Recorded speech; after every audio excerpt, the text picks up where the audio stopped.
So here's how you can make a group chat on Android. So let's get started. If it's your first time on this channel on Foxtecc, make sure you become part of this community so you never miss anything important.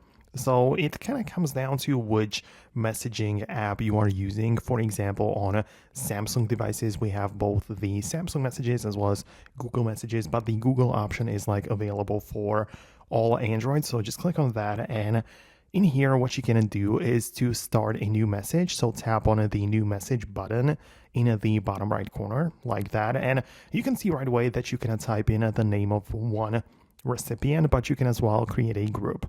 So when you click on a group like this, you can see that you have the ability to type multiple names instead of just a single one, right? So I can just go like that, and just type in a couple of different people in here. Perhaps if there is a group with those people available, it's going to suggest that below, but I can just keep on going like that and then tap next. And I will basically have the ability to, talk to them and stuff like that.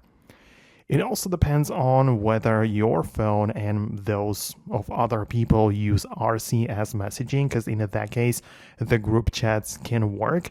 And if not, then it's just going to be a multiple SMS messages to different people. So this is kind of a difference. A lot of people kind of forget it that the RCS are necessary for this to work. But yeah, outside of that, if you don't have that, you can create a group on WhatsApp if the people use it. So it kind of depends on the actual situation. So I hope it helps.